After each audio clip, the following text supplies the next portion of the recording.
Buenos días. Vamos a avanzar en lo que es el desarrollo de la narración al próximo texto que tenemos que leer. Nosotros estamos pasando de las historias contadas en verso por los juglares en las plazas para llegar a lo que es de reunirnos entre todos como un público a escuchar una historia, a tener cada uno el libro, la novela en su casa y leer a su propio ritmo. Ese cambio, esa evolución que se da en la narración va desde, en la literatura española, desde el Cid hasta el Quijote. Ya vimos con don Juan Manuel que él ya no es un escritor público, es decir, no va la gente a escucharlo, sino no es un juglar que improvisa para el público, sino que él tiene su estudio donde escribe y puede ir corrigiendo sus obras. Para continuar ese avance, ya vimos cómo la narración pasa del verso a la prosa hasta llegar a la novela moderna con el Quijote de Cervantes. Está primero el Lazarillo de Tormes, que sería el próximo texto que vamos a leer en nuestro estudio de la narración española. El Lazarillo se publica en 1552 o 1556-57 según otras versiones.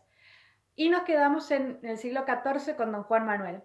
Así que busquen las carpetas para tomar apuntes, pónganse cómodos porque tenemos un largo trayecto hasta llegar al Lazarillo, hasta ver cómo evoluciona la prosa de la literatura española y sobre todo cómo va a cambiar el pensamiento. Habíamos quedado entonces en la Edad Media.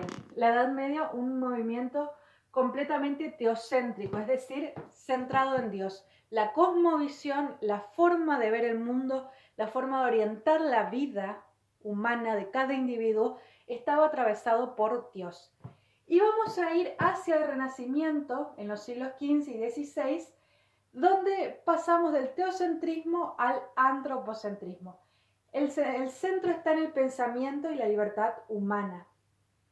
¿Cómo sucede que se deja esto para llegar a esto? Bien, hay varios hechos históricos que lo detonan, no es que el pensamiento cambia solo. Y para eso hay que entender que la Edad Media es una unidad. Es decir, donde antes estaba el Imperio Romano, que era la unidad administrativa y religiosa, la que determinaba la religión, el tipo de dinero, los impuestos, las leyes, ese imperio se resquebraja, no es destruye, ese imperio cae y queda la Edad Media con Europa, con distintas sociedades, distintos reinos separados, sin naciones unidas, con muchos enfrentamientos, con lugares como Castilla, León, Asturias, que se juntan, se separan, se dividen una herencia, se unen en un matrimonio, pero no hay una unidad en cuanto a la nación de España, la nación de Francia, la nación de Alemania. Hay mucho movimiento y sin embargo toda Europa está unificada. Cuando cae esa unidad, hablamos del final del pensamiento medieval o de la Edad Media. ¿En qué está unificada Europa? En la religión católica. Porque si bien invaden los moros, está muy claro en Francia, en España, es decir, lugares completamente distintos, que la religión mora es la enemiga. Si bien tenemos Castilla, León, Aragón, si bien tenemos que en Castilla se habla una variante del latín, en Francia otra, en Italia se va deformando de otra manera, todos son católicos, hablan diferentes lenguas, ¿sí? Diferentes deformaciones del latín, pero todos se coinciden en una misma fe. Tenemos Castilla, Valencia, que está muy lejos de Castilla. Castilla está en el centro de España, Valencia está en la costa. Y los dos responden en la época del Cid, en la conquista del Cid, a la misma fe. Entonces, lo que da unidad a todos esos señores feudales dispersos por Europa es la religión católica. Y esa unidad no es solo religiosa, es económica y cultural. Es decir, la unidad de la Edad Media la podemos dividir en tres partes. Económica por el vasallaje. El vasallaje es el servicio que le da el señor feudal, la protección, a cambio de los servicios de los otros miembros de la sociedad, de los campesinos a cambio de su cosecha, de los caballeros a cambio de su defensa. Y el vasallaje es un sistema económico de la Edad Media que permite que el señor feudal consolide su poder para siempre. Porque mientras le protege al campesino que viene a su castillo, que ingresa a la plaza del castillo, mientras le protege, mientras canta el juglar, esa protección, mientras continúe, debe seguir abonándose con trabajo por parte del vasallo. Es decir, mientras exista ese muro que defienda al campesino cuando entra, el campesino siempre está obligado a darle toda su cosecha al rey para que el rey la distribuya. El rey o el señor feudal. Entonces, es un sistema que se basa más bien en el intercambio. La unidad cultural de la Edad Media es el latín, porque si bien se van deformando los latines en las distintas regiones, en las diferentes lenguas romances, está claro que el latín es la lengua oficial de la Iglesia. Por lo tanto, el latín es la lengua culta de los textos, el latín es la lengua que se aprende para hablar. El latín es el medio de comunicación de los poderosos, es decir, es el medio de comunicación de la Iglesia, es el medio de comunicación de los nobles. Existen las otras lenguas, pero no tienen gramática, no tienen normativa, se habla según surja en el instante y son lenguas que están desprovistas de valor, en el sentido de que es despreciable o es menos elegante hablar algo que no sea latín. Es la lengua vulgar, es la lengua del pueblo, es la lengua de los ignorantes, de los que no han accedido a la educación y solo se podía educar en los monasterios y solo se aprendía latín. Inclusive cuando surgen las universidades, ya en la Baja Edad Media, en el siglo XIII, ¿cuál era la lengua universal? En latín. Se estudiaba en las universidades en latín. Entonces, vemos que para consolidar esto de decir Dios es el centro de la vida, todo pasa por la iglesia donde nos bautizamos, nos casamos, morimos y nos enterramos. Todo está atravesado por el pensamiento de la iglesia. Para que eso sea unitario en toda Europa, necesitamos distintas reglas que aseguren esa unidad. El vasallaje, el latín como única lengua para difundir y por supuesto consolidar el pensamiento de que esta es la única fe, que las demás religiones que están presentes son las enemigas. ¿Cuándo finaliza la Edad Media? Con distintos hechos que van a romper estas unidades. Entonces se va a permitir que ese pensamiento teocéntrico se desplace hacia otro tipo de pensamiento y dejar de considerar la palabra de Dios, o mejor dicho, la palabra de la iglesia del momento, como la única verdad, para centrarse en lo que el hombre puede creer o investigar. ¿Qué hechos desencadenan estas cuestiones? En primer lugar, la peste negra. Porque si bien decimos que el Renacimiento es el resultado de las lecturas de los humanistas, de las traducciones de los humanistas, lo cual es cierto, esas traducciones, esos textos clásicos del latín y del griego, lo que dieron al Renacimiento fueron los temas y las formas para expresarse. Pero que se pudiera producir el gran avance cultural se debió también a otros factores históricos, por decirlo de otra manera. Había lecturas de textos en la Edad Media, de los textos latinos y griegos, pero solo por parte de los monasterios. Es decir, solo los sacerdotes leían y traducían esas obras, no se divulgaba. Que se empieza a divulgar y que se empieza a considerar como fuente de inspiración es el primer cambio de pensamiento que permite el florecimiento del Renacimiento. Pero para que eso suceda, para que se abra esa posibilidad, suceden distintos hechos en la historia que, como coinciden en el siglo XIV, detonan en el siglo XV. Y el primero es la peste negra. ¿Por qué? La peste negra fue una enfermedad que mató 1/3 de la población de Europa. En algunas otras versiones dice que casi la mitad.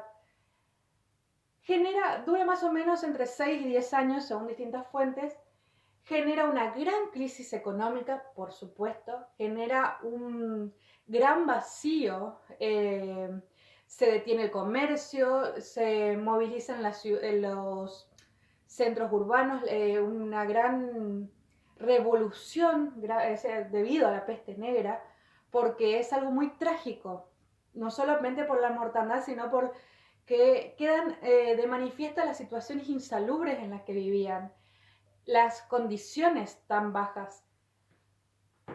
Y después de la peste negra, cuando termina, ese mundo que ha sido fuertemente golpeado por la mortandad tiene que reorganizarse de alguna forma. Pero ya hemos perdido gente que posiblemente sea para una familia, pueden perder todos los varones que trabajan en el campo y quedar las mujeres desprovistas. Puede suceder que mueran los caballeros y que quede el ejército habilitado. Y ese territorio, puede suceder que mueran los señores feudales y ese territorio queda a merced de alguien más. Es decir, no es que simplemente muere gente y la sociedad queda igual. La sociedad debe movilizarse para restaurarse. Y una de las cosas que van a hacer es generar un gran éxodo, es decir, un movimiento de la gente del campo a las ciudades. En la Edad Media no teníamos ciudades grandes, salvando las que habían quedado en Italia del Imperio Romano. No había grandes ciudades porque la eficiencia de la defensa del señor feudal de los enemigos se basaba en un castillo con murallas. A esos castillos, los campesinos empiezan a emigrar de sus campos porque no tenían en los campos posibilidad de curarse o de tratarse ni de resguardarse de la peste negra. Ellos empiezan a juntar sus cosechas, juntar sus herramientas y salir de los campos porque no tenían posibilidades de trabajarlos, quizás tampoco. Y se empiezan a aglomerar afuera de las ciudades. Estas pequeñas casas que se construyen y que se van asentando alrededor del castillo va a ser lo que siglos más tarde se va a convertir en la burguesía, es decir, la temprana, el inicio de la clase media. Y esos castillos, que eran únicos castillos, se empiezan a convertir en ciudades, en pueblos. De ahí viene el concepto alemán burgos y los habitantes de las ciudades. ¿Qué sucede con esto? El campesino ya no puede trabajar la tierra, lo ha movilizado la peste negra, tiene que buscar otra manera de ganarse sustento. La peste negra también generó grandes mortandades, grandes daños a los cultivos. Tiene que dejar sus tierras, tiene que vender quizás sus tierras y empieza el negocio con el dinero. Lo que antes era una cuestión de trueque, te doy protección de por vida me das todas tus cosechas, ahora se puede pagar, porque mientras uno debe trabajo, siempre puede deber más. El rey siempre puede decir, no, yo te sigo protegiendo, me debes todavía tu trabajo. ¿Qué es lo que pasa con el Cid? Él se mantiene fiel, él debe obediencia al rey de por vida. Pero cuando uno debe en dinero, es decir, no le debe en trabajo, sino le dice, ¿cuánto dinero vale este trabajo? Yo puedo juntar ese dinero, vendo por ese dinero el campo, pago y ya no soy más vasallo. Soy libre. ¿Qué es lo que sucede cuando uno tiene un crédito? Uno sabe bien cuánto dinero debe, termina eso y ya no tiene más la deuda. En el vasallaje la deuda era de por vida. Entonces, la peste negra, cuando se movilizan y se crean esos centros urbanos, cuando se venden los campos, cuando se venden las cosechas, vuelve a circular el dinero. En la Edad Media el dinero solo lo tenían los ricos, los poderosos, los nobles y la iglesia. El pueblo siempre pagaba con trabajo. Ahora, como hay alguna situación, por ejemplo, muere la mitad de la familia, debo vender el campo porque ya no lo puedo sostener, me faltan todos los hijos que me ayudan a trabajar, ya no puedo vivir de esto, me voy a la ciudad y le pago al señor lo que le debo, le doy todo el dinero. ¿Qué hace esa gente? Se va instalando afuera de los palacios, de los castillos, y aprende oficios. zapatería, costura, herrería, aprende a trabajar, toma aprendices, se vuelve aprendices de algún maestro. Y esos oficios ya no se truecan por otros oficios, por otros alimentos, se venden por un dinero. Entonces, después de la peste negra, hay una reorganización social que finaliza en circulación de dinero, cosa que en la Edad Media había muy poco. De hecho, ustedes recuerdan que quienes hacían ese trabajo de préstamos en el CID, los judíos, no los de la religión católica. Estaba mal visto que los católicos hicieran ese trabajo, por eso lo hacían los judíos. Pero después de la peste, como es necesario, se activa el comercio y hay mucho dinero que empieza a circular nuevamente. Consecuencia, termina la unidad económica. No hay más vasallaje. Pierden poderes los señores feudales y son absorbidos por los reyes, porque ya no pueden sostener el castillo. Este dinero genera dos cosas. Uno, una división social, porque hay personas que, por ejemplo, se dedican al comercio, empiezan a vender, la gente lleva 10 años sufriendo, de golpe termina la peste, necesita de vuelta ropa, insumos, comida. Y hay mucha gente que se hace rica, hay grandes comerciantes que se hacen ricos vendiendo. Y lo segundo, por supuesto, hay mucha gente que no tiene la misma suerte. Entonces, se empieza a polarizar. Pero la gente que se hace rica ya no es necesariamente la gente que hereda las tierras, como los infantes de Carrión. Uno ahora puede volverse rico por sus propios medios y volverse una persona poderosa. El dinero, una vez que reemplaza al vasallaje, que empieza la libre economía, por así decirlo, que ya no es trueque, sino que es compra-venta, el dinero empieza a dar libertad. Ya les digo, porque el noble ya no necesita ser noble para ser rico. El poderoso puede ser simplemente por su comercio, puede serlo por su trabajo. Y por otro lado, este pueblo que se va armando, estas ciudades que se van reuniendo, empiezan a demostrar los distintos oficios. Que antes el que tenía algún oficio simplemente trabajaba para el rey, entonces para el rey hacía las costuras, los calzados, para el rey se hacía la espada, se hacían las capas, etc. Ahora hay muchas personas haciendo esos trabajos y vendiendo sus trabajos a otras personas iguales. Y dentro de esos oficios también están los maestros artistas. Es decir, no solamente se aprende a hacer una manufactura, se aprende de pintura, se aprende de escultura. Y quizás el niño artista que solamente podía vivir en el campo y nacer y morir campesino, ahora tiene la posibilidad de ir al maestro que está enfrente, porque vivimos en un pueblo, no vivimos en un campo todos alejados, y aprender el oficio. ¿Cómo desarrolla ese artista su talento? Porque hay personas que tienen mucho dinero y se van a convertir en mecenas, que son los patrones de los distintos artistas. Hay personas que van a pagar para que los artistas realicen sus obras de arte.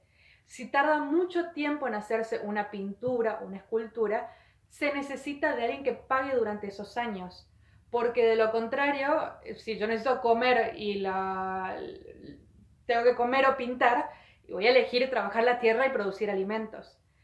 Pero como ahora hay dinero y hay gente rica, y gente que, como no pertenece necesariamente a la iglesia o no es noble, no tiene deberes directos con la iglesia, puede gastar en lo que el artista desee. Entonces, que termine el vasallaje, que suceda la peste negra, que se empiecen a formar las ciudades, porque además uno emigraba hacia la ciudad para tratarse, porque ahí es donde estaban los médicos, que se desarrollen estos rubros y que se crezca el pueblo, genera el movimiento del dinero, genera gente rica que financia a los artistas, genera maestros, genera aprendices, y de a poco estamos en condiciones de tener un renacimiento. Antes de eso, siguiente punto. Siguiente unidad. 1440 se crea la imprenta por Gutenberg. ¿Por qué se rompe con la unidad cultural del latín? Porque la imprenta permite divulgar libros que anteriormente estaban solo en los monasterios y divulgar libros en cualquier idioma. Entonces, la divulgación es otra de las cuestiones que va a permitir el Renacimiento, porque se accede a libros y materiales. Y voy a mencionar un último punto que, aunque está muy al final del Renacimiento, es importante para terminar esta cuestión. ¿Cómo finaliza la unidad de la Edad Media, que está basado mayormente en la religión católica, ya en 1521 con la Reforma Protestante?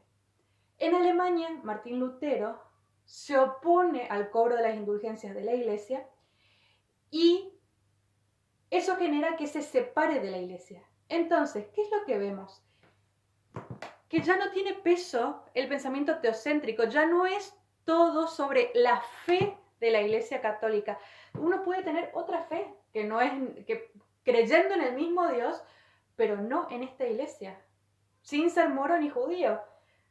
Estos pasos lo va a seguir Calvino en Francia, Enrique VIII en Inglaterra, es decir, se va resquebrajando y ya no es la única iglesia que existe. Ya no es el único pensamiento dominante.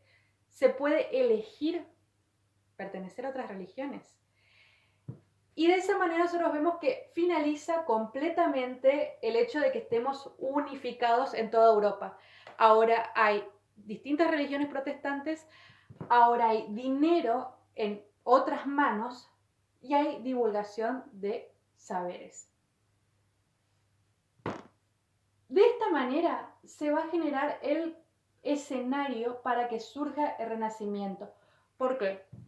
Porque una vez que el teocentrismo deja de existir, es decir, que no todo se responde mediante Dios o mediante la versión de la iglesia, ¿qué se descubre? Se descubre que hay otras maneras de acceder a la verdad. ¿Y cómo se encuentra esa verdad? ¿Dónde está la respuesta? Gracias al humanismo se piensa en los textos clásicos. Habíamos dicho los ejemplos, cuando uno lee los textos clásicos, ¿por qué se habían guardado durante tanto tiempo? Porque uno podía leer que, por ejemplo, Eneida, que decía, canta Dios Marte, y uno pensaba, entonces, ¿hay otros dioses? Y uno se cuestionaba. Ese cuestionamiento era el que se quiso evitar durante tantos siglos. Pero con el humanismo el cuestionamiento se abre, y se abre el deseo de buscar la verdad desde otros puntos de vista que no sea solamente el religioso. Y lo que va a motivar, ¿dónde se va a encontrar esa verdad si venimos hace 10 siglos solamente con esta versión? Justamente en los que estuvieron antes de Cristo, Roma, y antes de Roma, Grecia. Entonces, el impulso para esa nueva verdad la va a dar la lectura de los textos clásicos, el humanismo. Pero para que se realice realmente ese impulso, se va a necesitar del dinero que va a generar la independencia en las personas, que va a generar a los mecenas que paguen a los artistas, se va a necesitar de la divulgación y se va a necesitar también de esta cuestión de la reforma. Es decir, que el hombre se va animando a ser libre. Pero quiero señalar dos cosas con respecto a esto. Primero, señalo la Reforma Protestante, si bien es casi lo último, porque el cobro de las indulgencias era significaba el perdón de los pecados, es decir, se pagaba para confesarse. Tiene que ver con esto, ahora que hay dinero, la iglesia continúa valiéndose de esto. Es decir, ya no tenemos solo nosotros el dinero, pero vamos a tomar el dinero de alguna manera. Y eso es lo que le molesta a Lutero, porque según cuánto uno podía pagar, era cuántos pecados se podía confesar. De hecho, se podía pagar para obtener el paraíso, eso era lo que se vendía. Y había, como ya les dije, personas muy ricas, pero también había personas pobres que ahorraban de a poco, y con ese dinero lo terminaban gastando en estas cuestiones. ¿Cómo se relacionó con el Renacimiento? Ese fue el dinero que se utilizó para pintar la Capilla Sixtina, para pagar a Miguel Ángel. ¿Y por qué menciono esto además y qué es lo importante? Porque estoy señalando que cae el teocentrismo y aparece el antropocentrismo, es decir, una cosmovisión centrada en el hombre, qué es lo que el hombre quiere, qué es lo que el hombre es. Que para que eso se dé, por supuesto que se necesita un concepto de libertad como el que yo les estoy contando. Una libertad que la da el dinero, una libertad que da... y una fortaleza que la dan los clásicos. Pero no significa que el cambio es absoluto. Hay un cambio que es muy bueno, pero no es un cambio decir, bueno, pasamos a una sociedad utópica y perfecta. No, por lo siguiente. Primero esto, ustedes se dan cuenta que el dinero que surge es mal utilizado también. Que no es que, yo les digo, la libertad, si la libertad la tienen los mecenas, la tienen los artistas. Y hay artistas y hay posibilidad de florecer de los artistas, que antes no había, pero no son todos artistas. Lo mismo la imprenta. ¿En qué se basa el hecho de que yo pueda obtener? ¿Por qué era tan sencillo cobrar por las indulgencias? Porque todavía había mucho analfabetismo. Que haya imprenta no significa que todas las personas sepan leer y escribir. Que uno dice, bueno, es una contradicción porque si saben más personas leer, más se van a divulgar, más se van a vender los libros. Pero no es así. La educación pública es un problema de Estado recién en la Revolución Francesa, en 1789. Faltan muchos siglos para que se divulgue el saber de forma, no para que se divulgue, sino para que muchos más tengan acceso a la lectura. Hay un cambio, pero no es un cambio que llegue a todos. Es un cambio y es una gran revolución del arte y hay muchos más artistas que antes, por supuesto. En 2 siglos tenemos muchos poetas, tenemos muchos pintores, escultores, arquitectos, pero no es para todos. Sigue habiendo dentro de esa burguesía pobreza y sigue habiendo, por más de que cae la hegemonía, es decir, cae la Iglesia Católica como la única verdad, pero sigue siendo un ente muy poderoso. ¿Por qué señalo esto? Esta es la época de grandes científicos como Copérnico, Galileo, Giordano Bruno, Francis Bacon. En estos momentos se generan grandes revoluciones, también en la ciencia, no solo en el arte. ¿Qué pasa con esas personas? Fueron atacadas y fueron perseguidas. Giordano Bruno fue quemado en la hoguera. Es decir, y Lutero fue excomulgado. Aunque hay una libertad de decir, yo no creo esto y yo voy a defender esta postura, ¿qué sucede?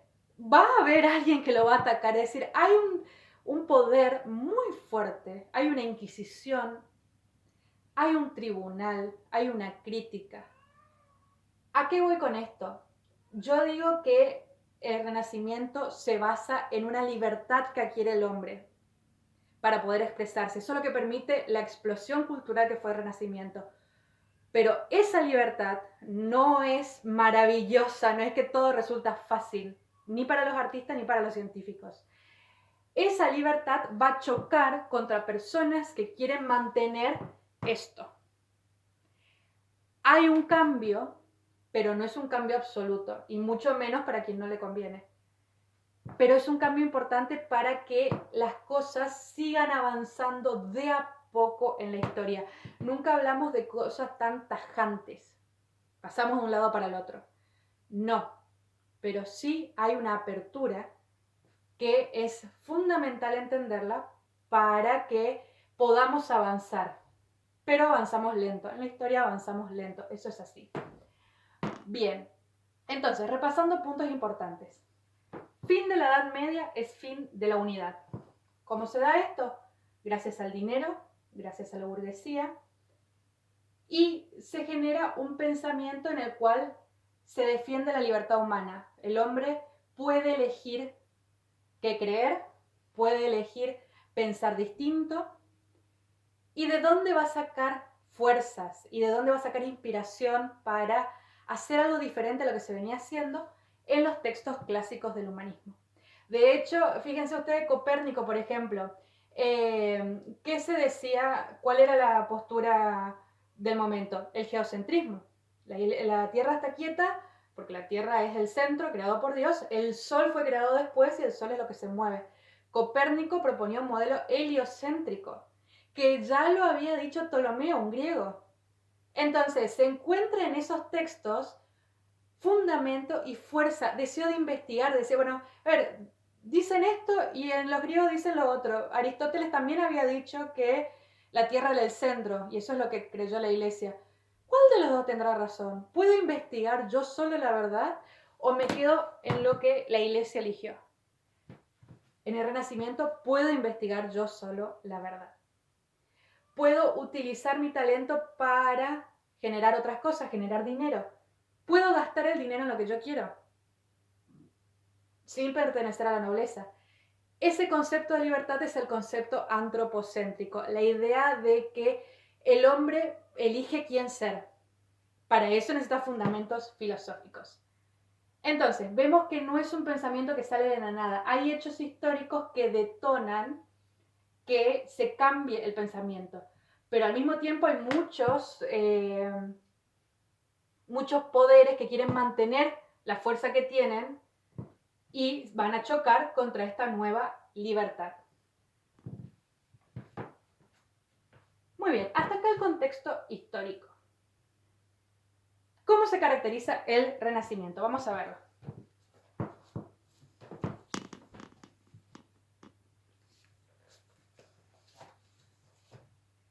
Muy bien, el Renacimiento tiene las siguientes características. Es un movimiento cultural clásico. Significa que está basado en el arte de Grecia y Roma. Es un movimiento cultural clásico con influencia grecolatina, el resurgir de los tópicos grecolatinos. Primera característica fundamental. ¿Qué significa esto? ¿Dónde se ve la influencia de lo clásico? ¿Personajes mitológicos? Estilos artísticos de Grecia y de Roma, en arquitectura, pintura, escultura, literatura, resurgir de formas clásicas y en conceptos filosóficos, es decir, formas de pensamiento, formas, cosmovisiones de Grecia y Roma, filosofía clásica. Esas tres cosas se van a ver en todo el arte. Miren acá.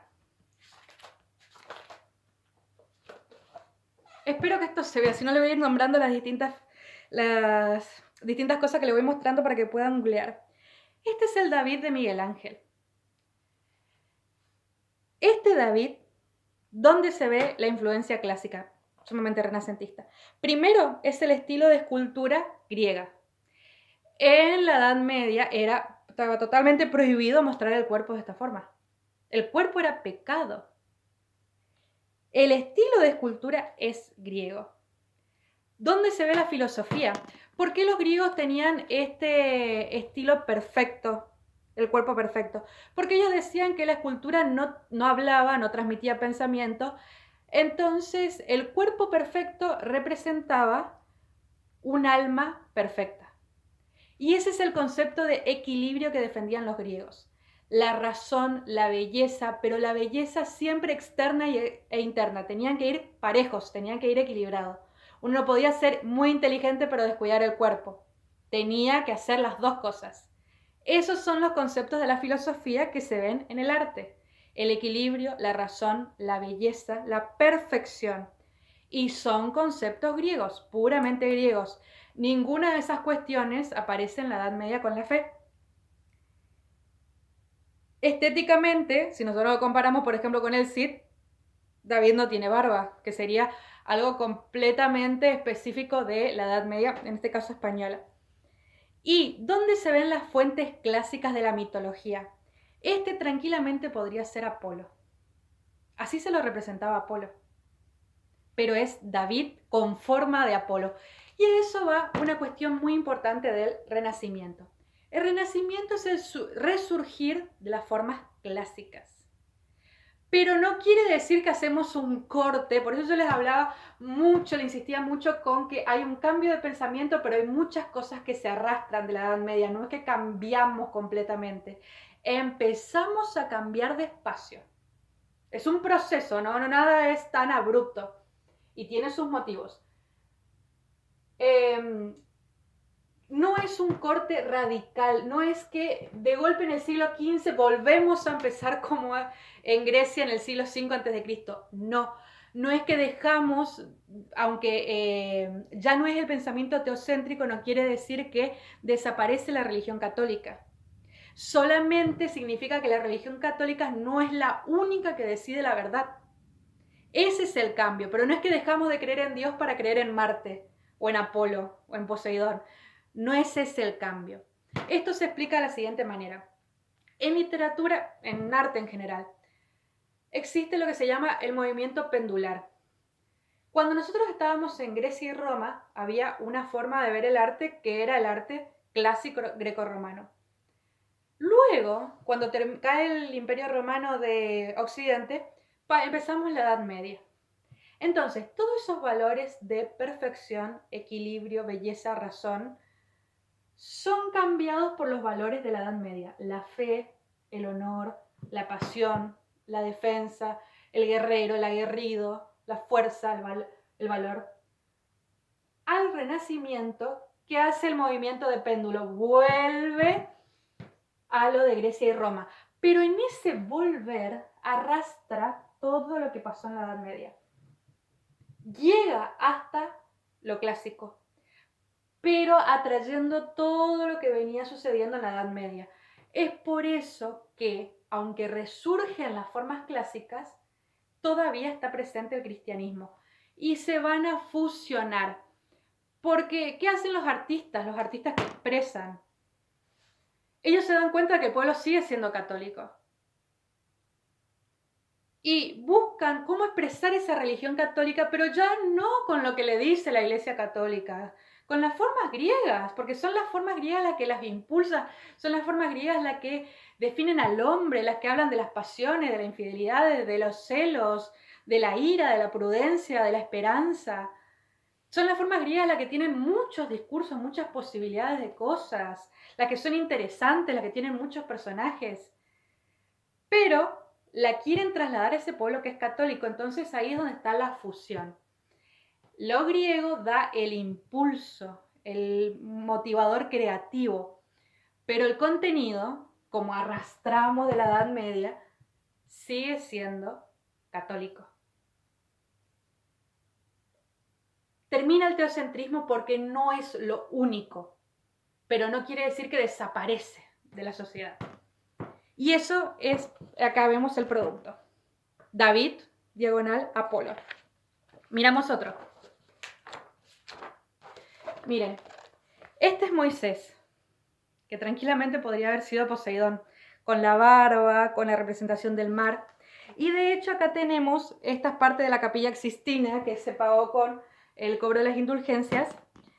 La creación de Adán y Dios, que podría ser Zeus, porque tiene la barba, porque tiene la representación de las nubes, esta apariencia de viejo sabio, son formas grecolatinas. ¿Qué vemos en la pintura? Además, no solo la fuente mitológica, sino cómo se ve la perfección. La perfección, que es un concepto de la filosofía griega, no está solamente en el cuerpo. No está la imagen solamente de Adán, la imagen perfecta de Dios, sino que hay muchos planos simétricos. Es decir, acá tenemos lo horizontal, podemos cortar así esta imagen y sería perfecta. Tenemos la representación muy pura de la línea, casi perfecta. La geometría era muy importante en lo que es pintura. Y otro aspecto de la pintura importante es la luz, la claridad.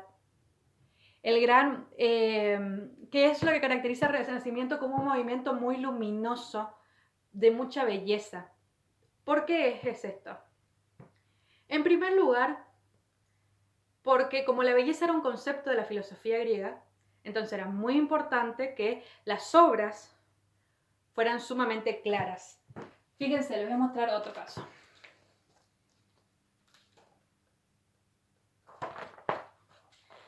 Acá tenemos, esto es San Jorge y el dragón, que ven ustedes la integración entre lo mitológico y lo cristiano.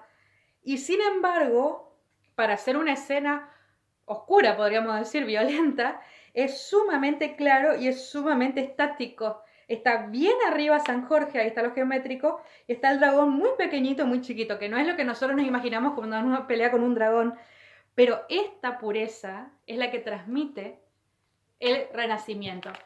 Y el segundo motivo, no solamente era por la fuente clásica, el segundo motivo tenía que ver con el dinero. Porque los mecenas que pagaban a estos artistas, bueno, esto tiene que ver la libertad, ¿qué querían? Querían murales donde ellos pudieran descansar, mirar, contemplar la vida, disfrutar, etc. No querían saber o que le representaran la escena triste y trágica de quizás la pobreza que se estaba viviendo, pero que a ellos no les afectaba. Entonces, es muy común ver que el Renacimiento tiene estas obras sumamente iluminadas, porque había que mostrar la abundancia, había que mostrar que estábamos bien. Y de hecho, los movimientos clásicos siempre coinciden con abundancia económica, porque cuando uno tiene dinero, por supuesto que tiene tiempo de leer la Odisea, la Ilíada, estudiar griego, latín, porque hay alguien que lo está financiando. Pero cuando uno no tiene el dinero, tiene que subsistir y se va a preocupar por cuestiones más emocionales, como son los movimientos anticlásicos, que por la cuestión de la perfección que pueda representar una pintura o escultura. Bien, vamos a continuar entonces acá. Tenemos otro ejemplo, la escuela de Atenas. Fíjense, en la pintura, la claridad por una parte, los planos, la geometría, los arcos, lo horizontal bien separado uno de otro. Lo segundo, que es propio de la influencia griega, y la filosofía griega también representada en Platón y Aristóteles. Quiero señalar esto por Platón. Va a surgir en este momento, gracias a la lectura de Platón, la idea del amor platónico. ¿Qué significa esto? Platón tenía una teoría. Recuerden ustedes que yo les había dicho que Platón, a diferencia de Aristóteles, sí promovía la mujer en igualdad de condiciones que el hombre. Platón tenía una teoría que decía que todo lo que nosotros vemos en la realidad es una copia de un mundo perfecto donde están las ideas perfectas. Él le llamaba el mundo de las ideas o mundo inteligible. ¿Por qué esto es importante? Porque si nosotros veíamos personas bellas, hombres o mujeres, Platón iba a decir que no, que esas personas no eran bellas en realidad, porque todas eran imperfectas. Había una idea de belleza absoluta. Había una idea de decir, todas las personas son bellas, pero todas tienen errores, porque son copias de una sola idea de la belleza. ¿Cómo esa filosofía estudiada durante el humanismo se transforma en el concepto de amor platónico? Porque durante la vida de la corte, que se empieza a dar con mucho énfasis, no solo entre nobles, sino entre poderosos, era muy común que las personas, debido a las normas de la corte, se vieran, pero no se hablaran, sobre todo las mujeres, que tenían bastante prohibido comunicarse, que eso era parte de la costumbre. Entonces, al ver los artistas que asistían a las cortes, pagados por los mecenas, a ver a las mujeres hermosas, como no tenían contactos con ellas, las empezaban a idealizar. Es decir, en términos de Platón, veían esa imagen y no veían ninguno de los errores que decía Platón que tenía por ser una copia. La elevaban considerando que era la imagen misma de la belleza. De ahí surge la idea del amor platónico, de decir, cuando nos enamoramos platónicamente nunca vemos los defectos del otro, siempre vemos que todo es perfecto. Como Platón decía, que las ideas eran perfectas en ese mundo inteligible. Y el resultado fue, por una parte, gracias a la filosofía de Platón, elevar a la mujer del pensamiento de pecadora de la Edad Media al pensamiento de musa inspiradora en el Renacimiento. Ya les digo, como ustedes habrán escuchado en la vida de la corte, no quiere decir que esto la dotó completamente de derechos, pero hay un cambio importante. Se la empieza a admirar y no solamente a repudiar. Y lo segundo, con el amor platónico, se les empieza a idealizar de tal manera que había rasgos perfectos. ¿Qué significaba esto? Por ejemplo, si tenía el cabello dorado, significaba la juventud. Si tenía ojos claros, seguramente era muy inteligente. Vieron que como no lo conozco, entonces yo puedo pensar e idealizar y no ver nunca los defectos. Tenía una bella boca, debía tener una hermosa voz. Tenía la piel clara, debía ser pura. Quizás no lo era, pero eso es lo que pasa cuando tenemos el amor platónico. No vemos los defectos, solo vemos las perfecciones. Y ese concepto surge en el Renacimiento, porque como además la perfección era un concepto griego, era muy fácil idealizar a las mujeres y en general a todo lo que sirva de inspiración. Entonces, hasta ahora, ¿qué tenemos? El Renacimiento es un movimiento cultural de base grecolatina que retoma de los griegos personajes mitológicos, estilos del arte, en arquitectura, pintura, poesía, literatura en general, pintura y escultura. Es un movimiento de mucha luz, muy iluminado, muy geométrico, que recupera aspectos de la filosofía clásica como ser la belleza, la perfección, la razón. ¿Cuáles son los artistas más destacados del Renacimiento? Acá tenemos Rafael, Miguel Ángel, que son los pintores del Renacimiento. Tenemos Da Vinci, Sandro Botticelli, que justamente pintó el nacimiento de Venus. Ahí vemos la fuente mitológica. Da Vinci, que fue un gran inventor también, un gran adelantado. Y él precisamente estaba bajo la protección de César Borgia, que si bien tenía relaciones con la iglesia, no respetaba para nada el dogma. Él era una persona muy liberal y por eso pagaba para que Da Vinci inventara y creara. Esas son algunas de las libertades que da el dinero. Y en lo que es literatura, voy a señalar, tenemos algunas cuestiones.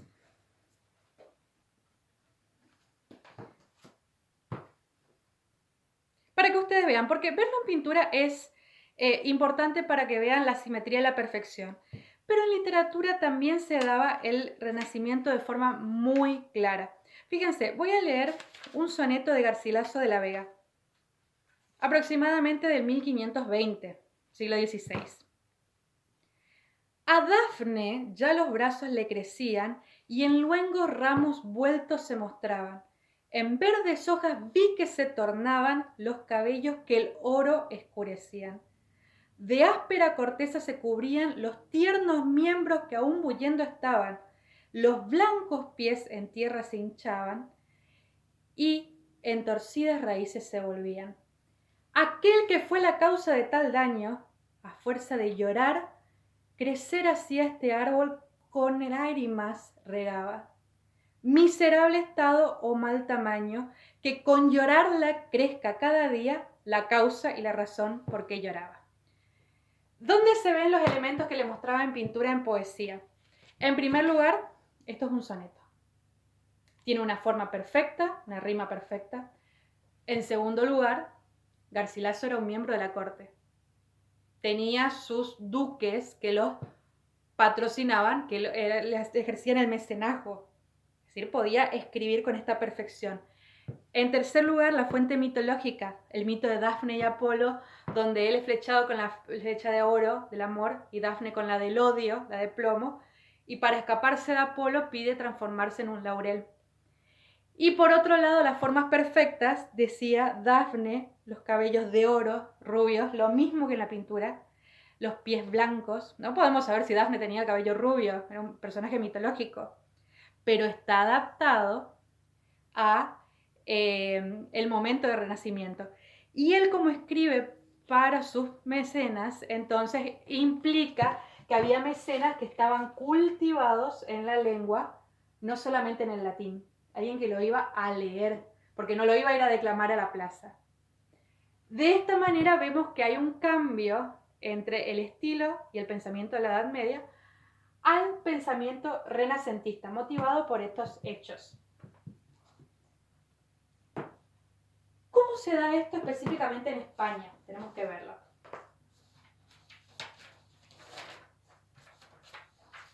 Quiero señalar un par de cuestiones. En España, porque todo esto que yo hablé, excepto por Garcilaso, que es español, Miguel Ángel, Rafael, Da Vinci, son todos italianos. El Renacimiento surge en Italia y tiene un gran esplendor en Italia, pero también se da en España, aunque de otras maneras. ¿Cómo se relaciona esto en España? Primer punto a señalar. Tenemos desde el 1400, que empieza el siglo XV, tenemos algunos autores como ser Manrique, Coplas a la muerte de su padre, que tiene una gran formación humanista y que él escribe sobre estos temas de la vida, la muerte, la memoria, muy inspirado en los griegos y en la Edad Media. Es decir, es una continuación del pensamiento, pero con mucha fuente clásica. Pero la gran explosión artística en España se va a dar recién en el siglo XV. ¿Por qué?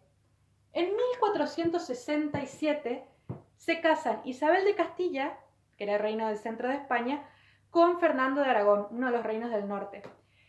Fernando además hereda León a la muerte de su padre, entonces son reinos que se fusionan y se convierten en un reino muy poderoso. Esa unión es la que va a permitir por fin que ellos se enfrenten al reino de Granada de los moros y los expulsen definitivamente, lo cual se va a dar en 1491. ¿Por qué esto es importante? Porque, así como se da en España, en realidad se dan en todas las naciones.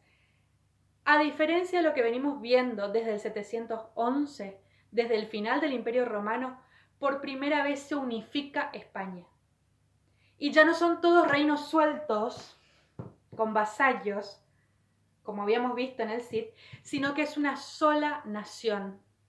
Y la nación tiene mucho que ver con el antropocentrismo, porque ya no es una cuestión de Dios, sino me interesa el hombre, pero también interesan los demás, no solo como fieles, sino como compatriotas.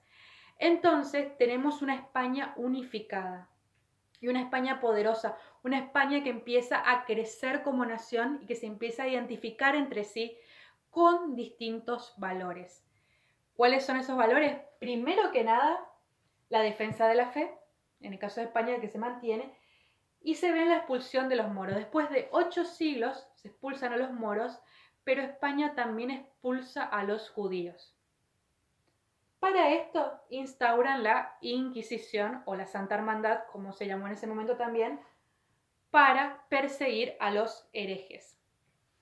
Esto por un lado, entonces. Tenemos una España fuerte que se consolida, expulsa las religiones, y gracias a esa expulsión en 1491, ¿qué se va a dar en 1492? Ustedes ya lo saben. El descubrimiento de América. Vieron que yo les decía que el Renacimiento se basa en un fuerte desarrollo económico. Bien, gracias a la unión de los reyes católicos, que ellos conquistan toda España, expulsan a los moros, finalmente dejan de tener guerras internas. Entonces van a poder salir a explorar y conquistar otros territorios, porque su territorio ya está asegurado. Y en 1492, gracias a la conquista de América, ¿qué es lo que se produce? Un gran ingreso económico, porque todo lo que se consigue de los territorios aztecas ingresa a la corte española. Además, una de las hijas de Isabel y de Fernando se casa con el heredero del Imperio Germánico. Entonces, eran todos los territorios de Alemania, Austria. Entonces, el hijo de Juana y de Felipe, Carlos, hereda España, hereda América y hereda parte del Imperio Germánico. Es decir, se llamaba el imperio donde nunca se ponía el sol. Cuando oscurecía en América salía el sol en Europa. Hay muchísimo dinero en la corte española, lo que permite a los nobles que comercializan con el Nuevo Mundo, que traen las riquezas, traen los productos de América, los venden. Esos son los mecenas que van a patrocinar, por ejemplo, a Garcilaso. Por eso se desarrolla el arte en ese esplendor. Además, otro ejemplo, cuando Isabel conquista Granada, todos los territorios del sur, desarrolla fuertemente la arquitectura. Ella contrata arquitectos porque ¿qué había que hacer? Había que convertir las mezquitas árabes en templos católicos. Había que colocarle campanarios. Entonces se desarrolla la arquitectura. Hay un movimiento, gracias al dinero, hay un gran movimiento cultural y de las artes. Y además, relacionado con esto, en 1492 también se escribe la primera gramática española. ¿Por qué esto es importante?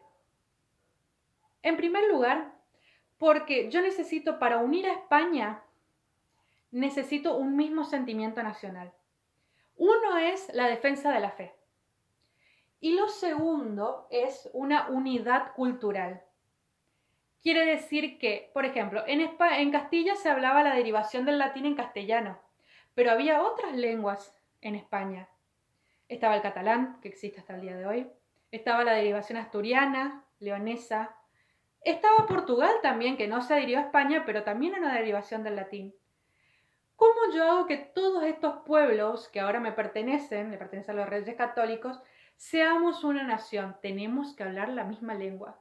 Y como Castilla los conquistó a todos, ¿cuál va a ser el español? ¿Cuál va a ser la lengua de España? El castellano, que es la variante que nosotros hablamos, que fue la que surgió de Castilla. Si Cataluña hubiera conquistado España, nuestro español sería el catalán, pero Cataluña no conquistó España, la conquistó Castilla. Entonces la lengua oficial pasa a ser el castellano. Para tener una lengua oficial necesito una gramática, necesito reglas, que ya no es que catalán hable como quiere, castellano hablamos como queremos, asturiano hable... No, todos hablan igual. Y Antonio Nebrija escribe la primera gramática española y es la lengua que se impone al imperio.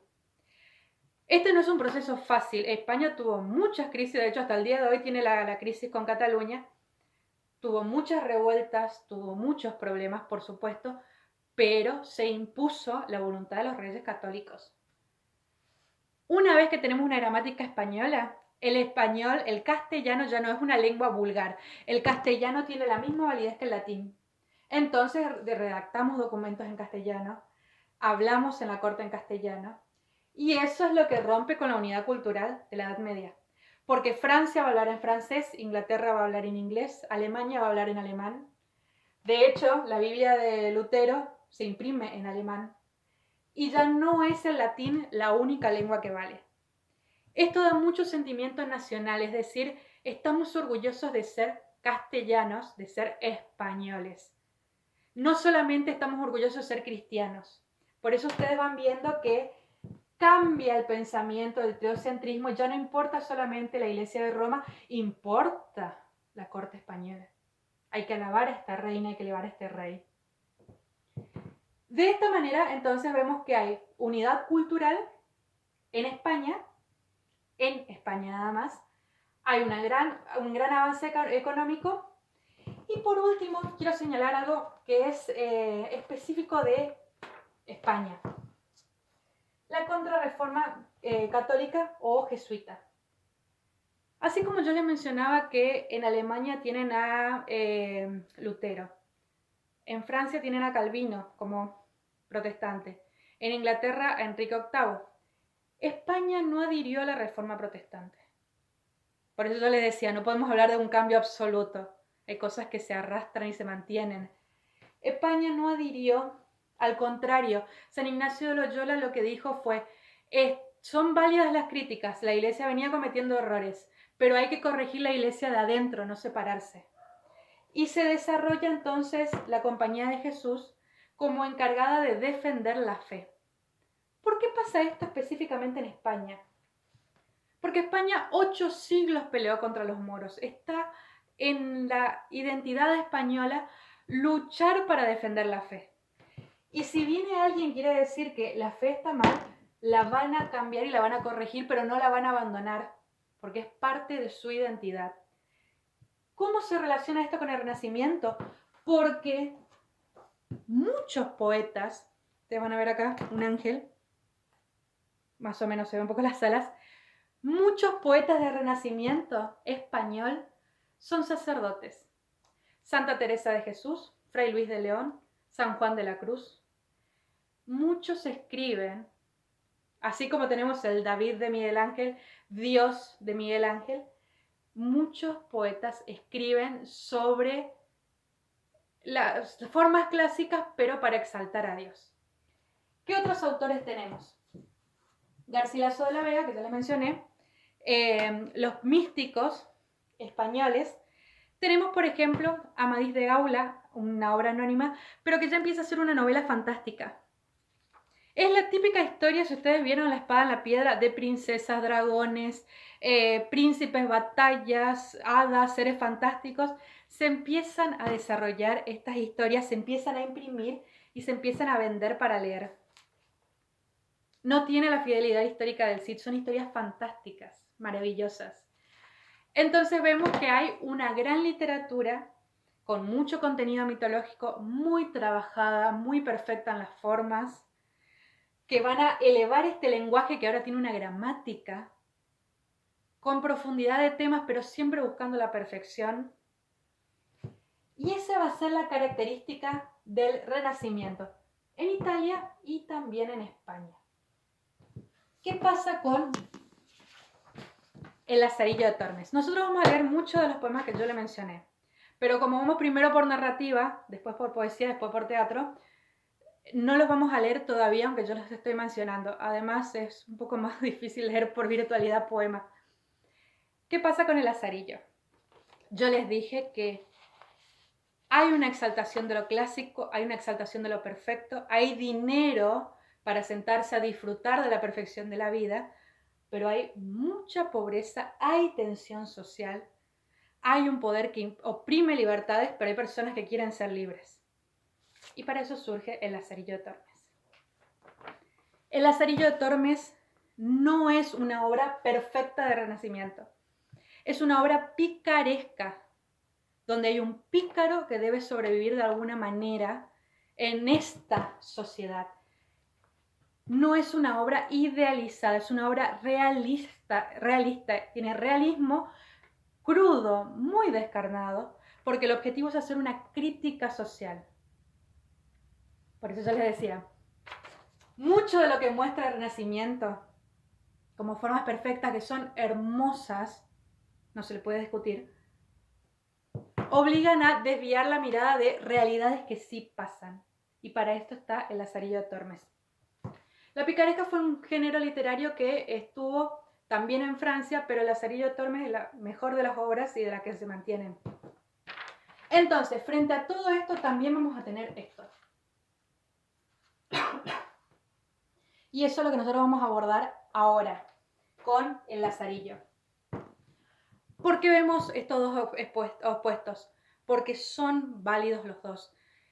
No podemos despreciar al David de Miguel Ángel porque es un trabajo hermoso y perfecto. Toma mucho tiempo y no cualquiera tampoco lo hace.